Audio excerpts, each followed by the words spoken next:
Yesterday, I was going to make a run to the store, so I went to get my wallet and the key to my truck in the normal place where I keep them, and lo and behold, the key was not there. My wallet was there, but no key. So I went and checked my coat pockets. I went out and looked in my truck, thinking maybe I'd left it laying on the console or something. I went upstairs and looked on the dresser and it wasn't there.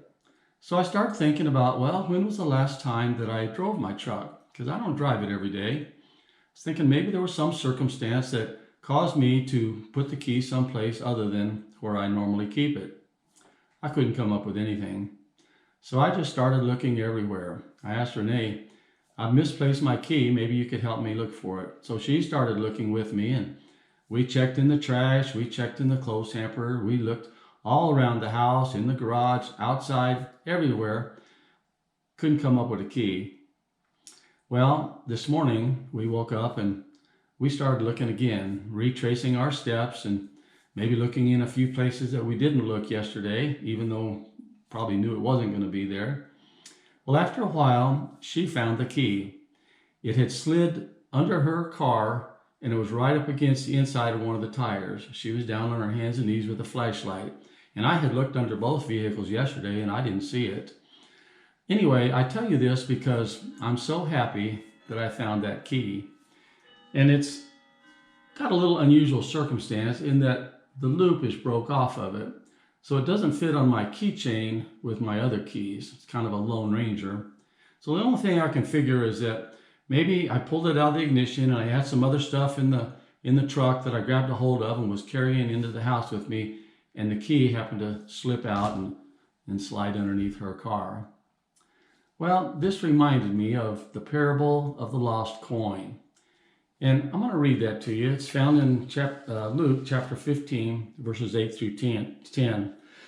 And this is Jesus speaking here. He says, "Or what woman, if she has 10 silver coins and loses one coin, does not light a lamp and sweep the house and search carefully until she finds it?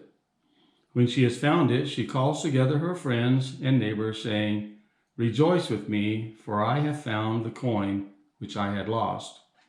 In the same way, I tell you, there is joy in the presence of the angels of God over one sinner who repents."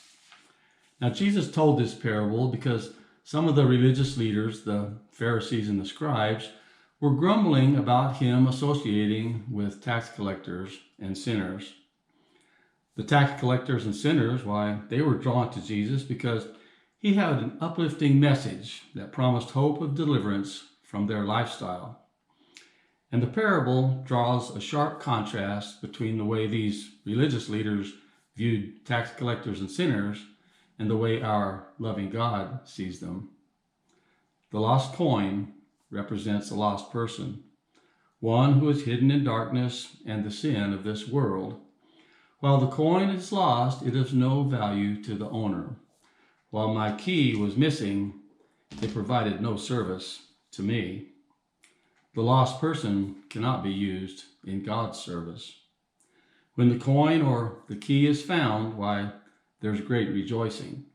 When one sinner repents and comes to God, why, the angels in heaven rejoice. Did you ever stop to think about when you became a Christian that there were angels in heaven rejoicing? That should brighten your day.